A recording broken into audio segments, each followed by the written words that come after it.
Vous êtes bien sur Sud Radio, il est 10h15 et en deuxième sujet du jour avec un mot bien sûr qui fait beaucoup parler encore aujourd'hui, c'est le mot glyphosate. Bonjour Bertrand Ripolt.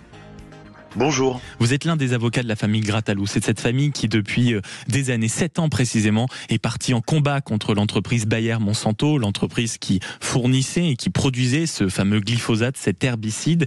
Et hier, le tribunal de Vienne, en Isère, a rendu son jugement dans l'affaire qui oppose justement la famille au grand groupe. Et non, le glyphosate, selon la justice, n'est pas directement responsable des malformations congénitales du jeune homme de cette famille, Théo, qui est aujourd'hui âgé de 18 ans. Pour vous, qu'est-ce que ce jugement représente? Est-ce que c'est la fin d'un combat judiciaire ou au contraire le début d'une nouvelle bataille, maître? Alors c'est pas du tout la fin du combat judiciaire et plus précisément le tribunal ne s'est pas prononcé sur la dangerosité, la toxicité du glyphosate. Il n'est pas allé jusque-là dans son raisonnement. Il a d'abord reconnu que Monsanto était bien le producteur du produit incriminé et ensuite il s'est posé la question de savoir si la preuve de l'utilisation du produit en 2006 était rapportée. Et c'est sur ce point que nous avons quelque part échoué à ce stade. Le tribunal a estimé que les preuves rapportées n'était pas suffisante. Et d'ailleurs, c'est un élément que la famille que vous défendez, la famille Grattalou, regrette, c'est qu'en réalité, selon eux, la justice aurait demandé quoi? Des preuves qui ne seraient pas possibles d'avoir, c'est-à-dire encore la facture de ce que pouvait être l'herbicide glyphosate utilisé, c'est ça? Des photos avec le bidon de glyphosate. Qu'est-ce qu'il manquait à la justice ou aujourd'hui encore dans le dossier que vous allez travailler dans les prochains mois pour apporter ces preuves que la famille estime être très concrètes? Effectivement, le tribunal nous a demandé des preuves quasiment impossibles à rapporter.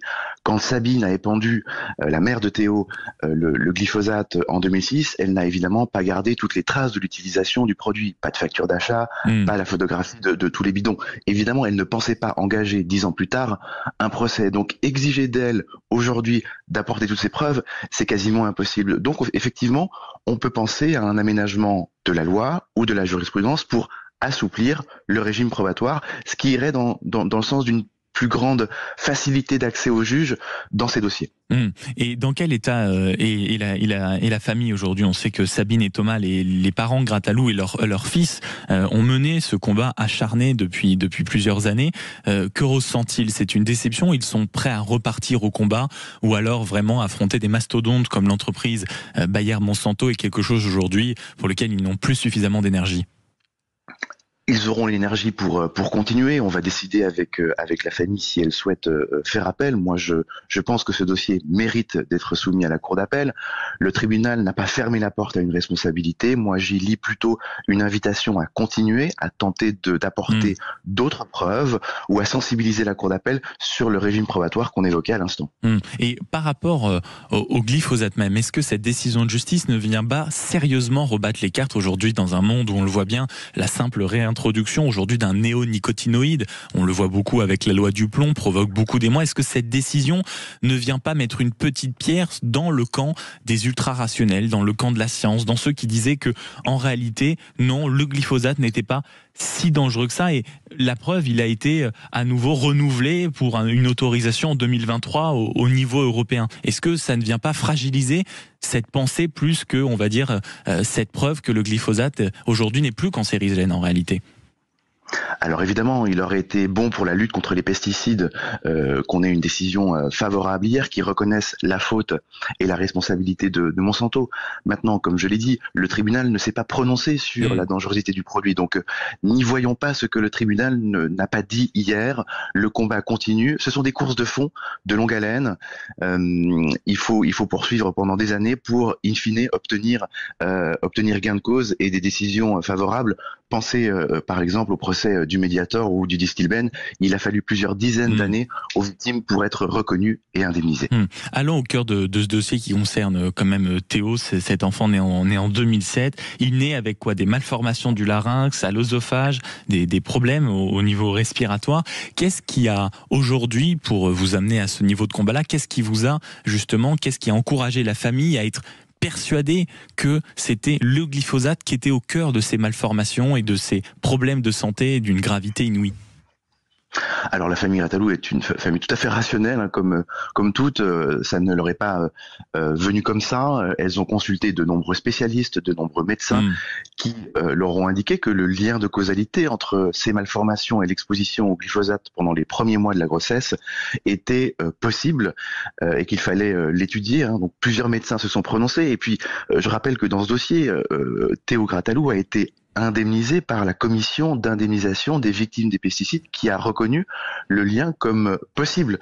Donc on a toute une série d'éléments qui viennent substantialiser, documenter ce lien de causalité. Le tribunal à ce stade ne nous a pas suivis parce qu'on a péché sur la démonstration de l'utilisation du produit en 2006, mais le lien selon nous est établi. Bien sûr. Et quelle est la vie de ce jeune homme aussi pour qu'on comprenne et qu'on se mette dans la peau de cette famille Grattalou que vous défendez, maître Bertrand Repolt. C'est-à-dire, qu'est-ce qui fait, quelle est la vie de ce jeune, quelle a été la vie durant ces 18 premières années pour qu'on comprenne aujourd'hui le combat qu'il mène contre cette entreprise et par conséquent pour lui aussi? Alors, moi j'ai rencontré Théo à de multiples reprises et sa famille. Il est certain que les premières années de sa vie ont été très chaotiques, accidentées par de multiples interventions chirurgicales, de nombreux rendez-vous chez des médecins, chez des spécialistes. Donc, il a été quelque part privé de l'enfance et de l'adolescence normale qu'il aurait dû avoir. C'est aussi pour ça qu'on a engagé le procès. Maintenant, aujourd'hui, grâce à la détermination de sa famille, il a une vie quasi normale, hein. Il a des projets professionnels. Il vient d'avoir son bac, c'est ça? Absolument. Il a des projets professionnels qui l'enthousiasment, notamment pour devenir cuisinier et restaurateur. Donc aujourd'hui, les choses se passent bien, mais grâce au combat et à la détermination de sa famille.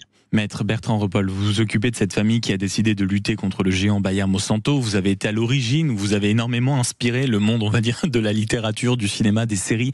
On se souvient du film notamment Goliath avec Pierre Ninet qui raconte en somme le combat d'une famille contre un géant comme ça. Est-ce que vous avez subi durant ces 7 dernières années des pressions, des attaques ad nominem, peut-être une véritable volonté de ne pas aller au bout de ce combat? Alors on peut le lire comme ça, c'est pas mon impression, c'est pas mon ressenti. Le combat que le cabinet mène pour la famille Grattalou est un combat judiciaire, un combat de droit. Nous sommes avec les mêmes armes que celles que Monsanto utilise. Nous nous battons sur le terrain du droit. Et je ne me sens pas les mêmes armes, maître. On pourrait se dire, d'un point de vue comme ça, 2 entreprises aussi colossales avec des moyens financiers hors normes, des réseaux internationaux. Il y aurait moyen d'avoir des pressions, des moyens que vous n'avez pas peut-être, sans vous faire injure, bien sûr, mettre à votre disposition dans ce dossier. Alors, encore une fois, je pense qu'on a su mobiliser tous les moyens nécessaires pour ce dossier. Et si on n'est pas parvenu à convaincre le tribunal aujourd'hui, ça n'est pas par manque de moyens, mais plus, encore une fois, en lien avec l'ancienneté des faits et cette difficulté probatoire. Mais ça n'est pas véritablement David contre Goliath, c'est une bataille sur le terrain du droit. Et une dernière question, quelle est pour vous désormais l'échéance des premières semaines, les batailles à livrer avant le combat de l'appel pour vous dans les prochaines semaines? Les prochaines semaines, ça va être une discussion avec la famille pour voir si elle a à nouveau l'énergie et la mobilisation, mais je pense qu'elle l'a pour aller en appel et voir comment est-ce qu'on pourrait convaincre la cour d'appel là où on n'a pas convaincu le tribunal. Bien sûr. Merci beaucoup Bertrand Repolt, avocat de la famille Grattalou dans cette bataille judiciaire qui oppose donc cette famille face au géant Bayer Monsanto, et la décision d'hier vient forcément peser certainement une pierre dans ce combat-là, parce que le tribunal de Vienne en Isère a rendu son jugement pour dire que le glyphosate n'était pas directement responsable des malformations congénitales de ce jeune homme de 18 ans qui était le fils de cette famille qui a estimé que le glyphosate. Merci beaucoup maître d'avoir été notre invité. Dans un instant, vos grands débats de l'été, 10h30, 13h. Un numéro, vous le savez, 0826 300 300 et une tablée de mousquetaires prêt à ferrailler autour de l'actualité du jour. Arnaud Stéphane, Jean-Philippe Dugouin-Clément, William T, Laurent Saillet et une fois plus 0826 300 300 avec et déjà les questions, les sujets du jour qui vous attendent sur l'application, sur les réseaux sociaux. On attend vos commentaires, vos réactions et puis vraiment vous venez dans le studio via le standard ou via les réseaux sociaux absolument quand vous voulez. Vous le savez, Sud et votre radio, et vous parlez vrai. À tout de suite sur Sud Radio.